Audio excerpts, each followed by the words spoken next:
What's bonking, guys? So today I'm doing the final 30 minutes from my first hour on Scorched Earth, and yeah, I figured I'd combine like the last 30 minutes because it's getting kind of boring at this rate. I'm kind of just collecting a lot of resources, so I figured I'd just combine them, and then I'll speed it up when I don't have anything to say because a lot of it is stuff that you guys have already seen. And then the next ARC videos will be more recent content. It'll be me taming creatures. It'll be better stuff. So then we can get into the more fun stuff. So yeah, I'll just give feedback when I see fit, and when I don't see fit, I'll just speed up the content a bit. So here you can see I'm feeding a Lystro. So this is one of the dinos. I may have told you guys about it. This is a passive tame. So you can see here, I have food at the end of my hotbar, and I'm just going up to it, and I'm pushing triangle to feed it food. So, some dinos have to be tamed this way, meaning even if you knock them out and you put food in their inventory, it just won't tame them. You have to tame them while they're awake. So that's what I'm doing here. And a Lystro doesn't really do you any good. It's just, well, it's, I mean, it's subjective, but some would say it's cute. So, that's kind of the appeal. Or if you pet it, it'll like do a flip, and it'll give all your nearby tames XP.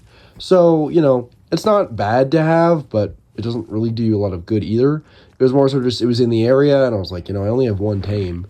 And my Jerboa, which is my one tame, you can see she's level 1. So I was like, I may as well get something else, and something that can help give her some XP. Because I want to upgrade her HP in case like a raptor comes by or something. I do not want to lose my Jerboa. So yeah, I'm feeding the Lystro right now. And yeah, here you can see I start to use Mijo berries instead, which are the purple berries. And those are the best berries you can get.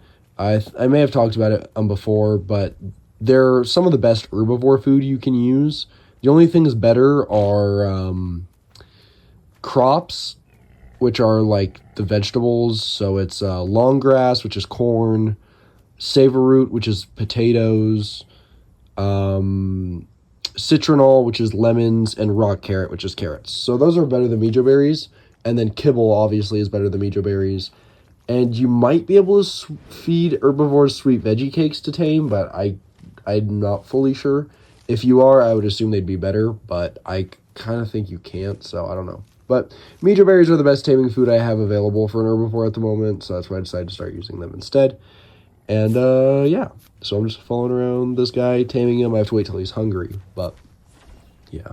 So another thing I figured I'd mention, this is unrelated to ARC, but if you guys watched my JoJo video, after posting it, because I was rushed. I got it out 3 days late. I was pretty angry about it because I kept, I kept being bothered is the best way I can describe it.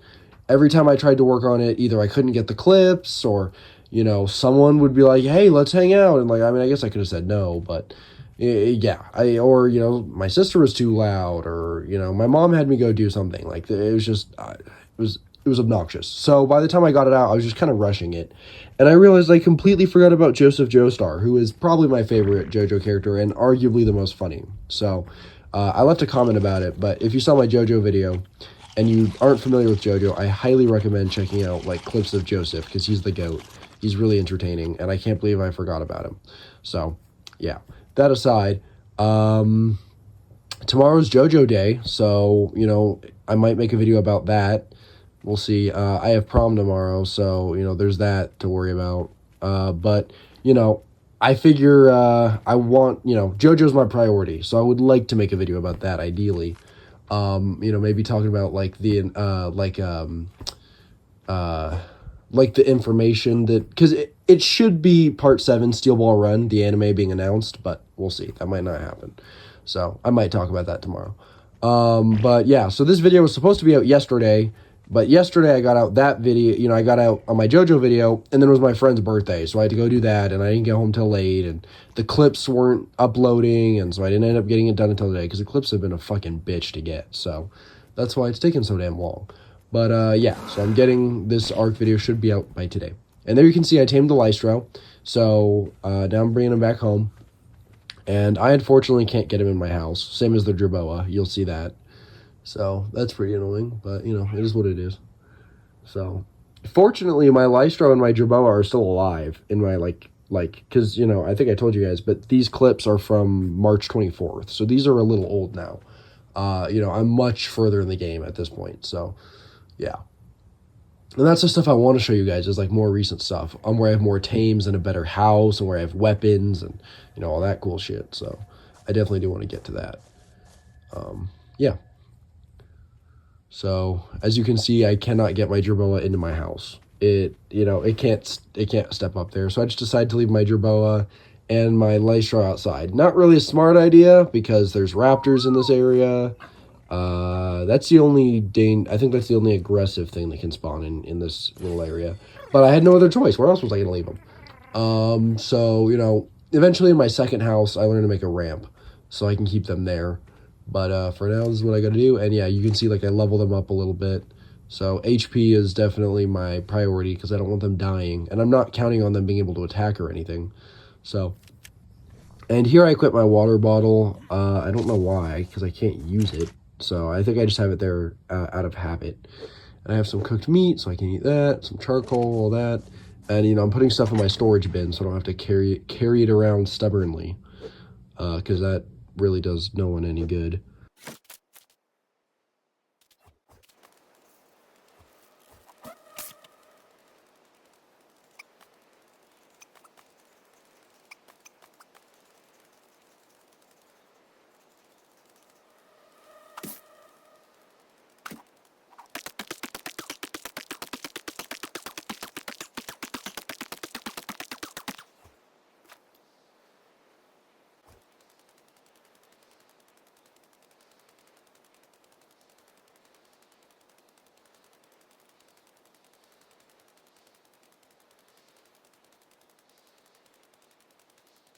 Okay, so here you can see I was looking around for the water vein, and I found it.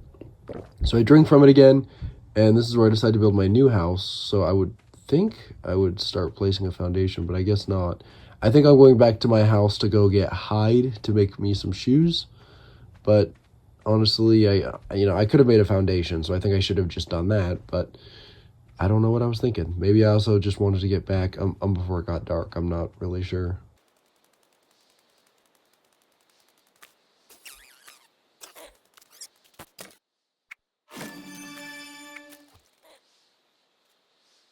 So here you can see I leveled up both of my tames a little bit. I gave myself some levels. I learned some important things like the mortar and pestle. And, you know, I'm really just trying to upgrade my weight so I can carry more things. And I'm looking at the tent because I'm kind of curious about this. It's new to me. This is new to Scorched Earth. So I was a little curious about it. But I ultimately decided I didn't want to spend my points on it. So I want to say I go with the spyglass and narcotics, but I don't quite remember. So I guess we'll see. Okay, I ended up learning the bola.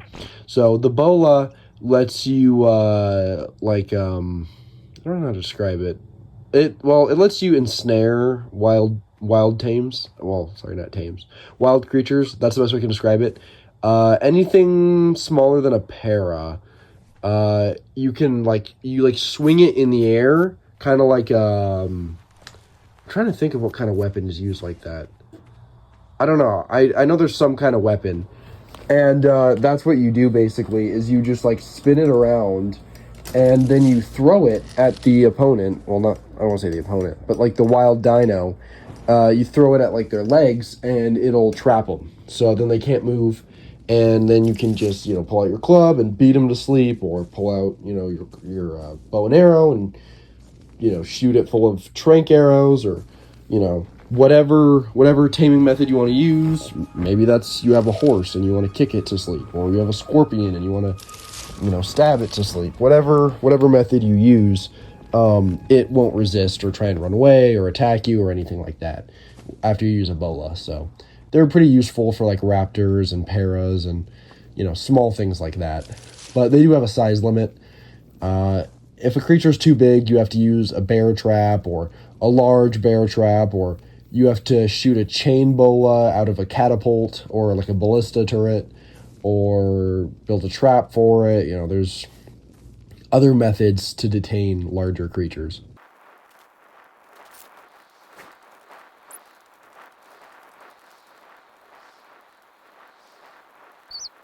So here I'm using whistle commands. You may have already seen me use them, but basically that enables you to like change your tame's aggression and to change like how they follow you. So you can make them passive, which just means that they'll stand there and just take the hits.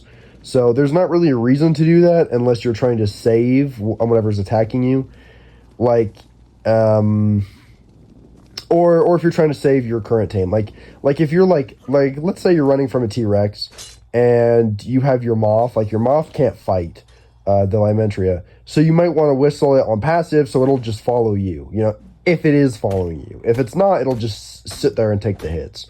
But like let's say you have a really strong T-Rex and there's like a raptor you want to tame, like that raptor can just chip away at the Rex and you have plenty of time. Like your Rex isn't going to die.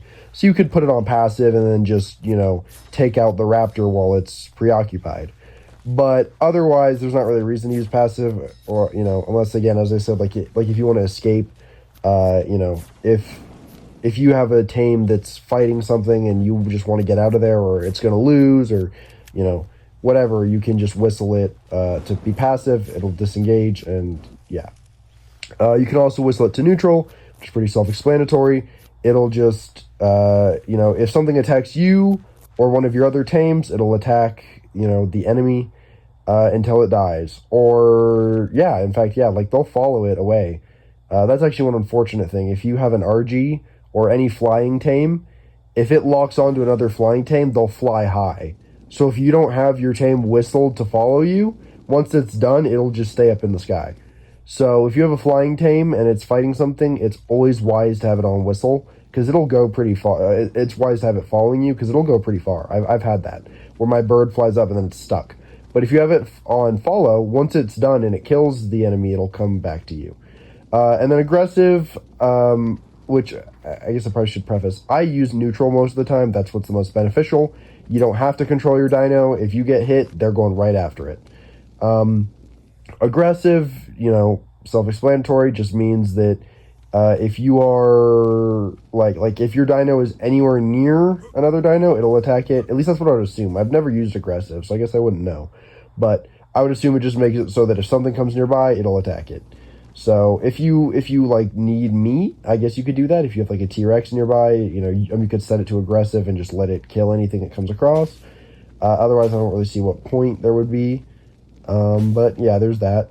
And then that's all you... Oh, and then there's attack target, which for whatever reason I can't get to work anymore since I went into the boss fights. But attack target, it selects a target, and all of the creatures nearby, like within the whistle radius, they'll attack it. Like, it'll get this, like, red beacon, and they'll all go after it.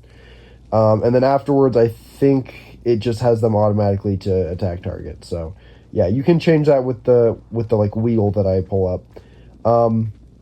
And then if you like hold triangle on the specific creature, you can like change their aggression, and you can make them passive where they run away instead of just taking the hits.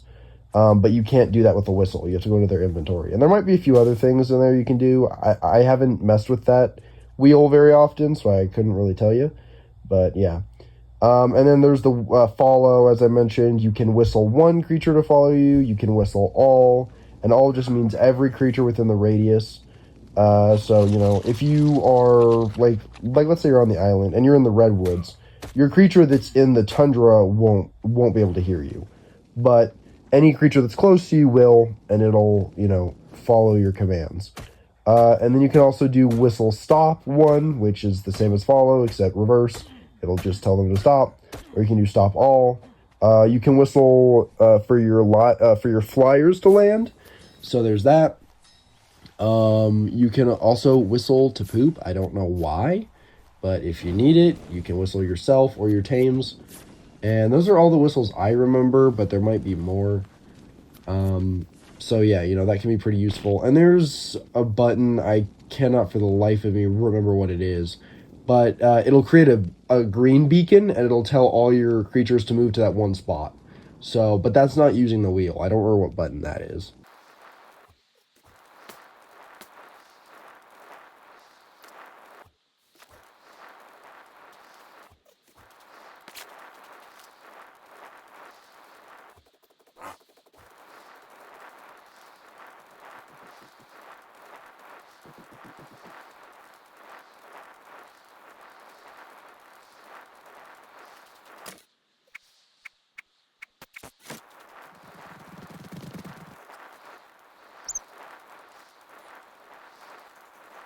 Okay, so here I am whistling my tames to come follow me. I've been working on my new house, so I'm trying to move them to the new house where it'll be a little safer. Well, actually, I guess it won't really be safe. I don't know why I was moving them, but the house should be done somewhat soon, so I figured I'd just move them. In fact, actually, I want to say this one might be a little safer because it's up on like a bit of a not like a mountain or a hill, but kind of like a boulder, like a ledge, I guess. So yeah, I'm moving them there, and I'm leveling myself up again, and I'm going to learn more engrams. So some of these engrams I can't use at the moment, but it's still very important that I have them for later.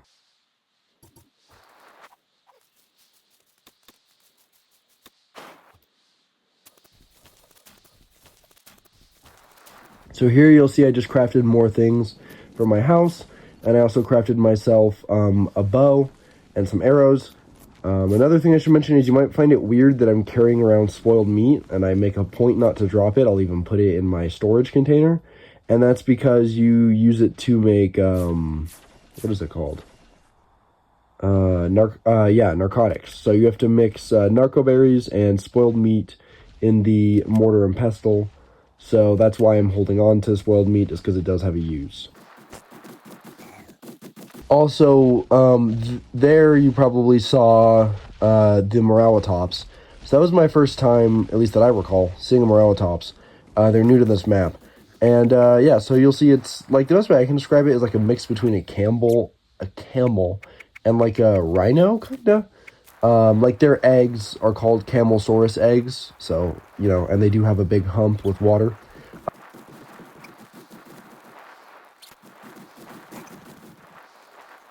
As well as earlier, you probably saw the Ankylosaurus. I didn't really see fit to bring that up because it's not new to this map, and I'm sure you guys all know what an Anky is, but they're pretty cool. They're useful for gathering metal, and I don't have one yet, but I'll probably tame one. Personally, I don't use Ankies. Oh, this is actually really important. You'll see I renamed my Jerboa. So I noticed that she's brown and black, so I name her Mocha Trinket, which is a mix between my two bunnies' names. Because one of them is named Trinket, and the other is Mocha Bean. My sister named them, that was not me. But they were hers, now they're mine. But yeah, so I name it Mocha Trinket, so it's a mix between the two, because, she's brown and she's black. So, yeah, Trinket is black and white, and Mocha Bean is brown. So that's why I gave her that name. But yeah, as I was saying, Ankies are pretty good. I usually don't tame them just because they're really slow. So I'd rather just run around and use my pick to harvest metal. But that's just me. Most people will tell you to use an Anki. And, I do see merit in it.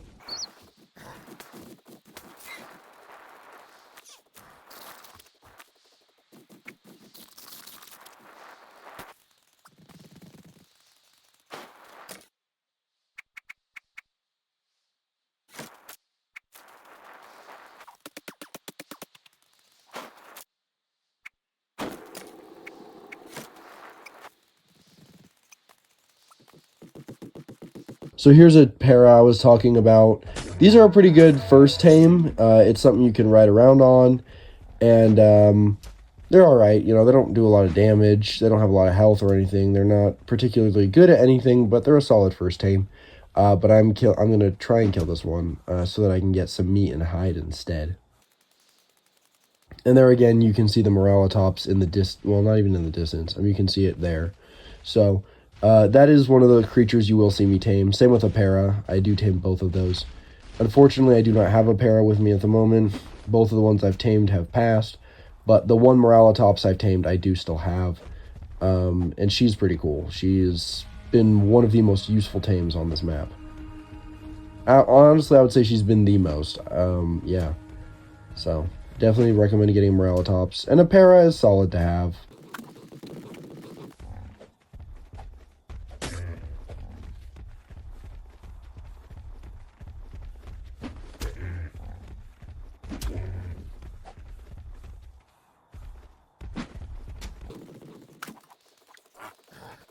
So here I use my bow for the first time. I wasn't really using it because, I only have 3 arrows. Fortunately, I missed that one, but I nail it here. And so you can pick up the spears and arrows you've used, fortunately. You may have seen me doing that. And then, yeah, I get some more meat and some hide from this. So that is why I killed it, is for resources.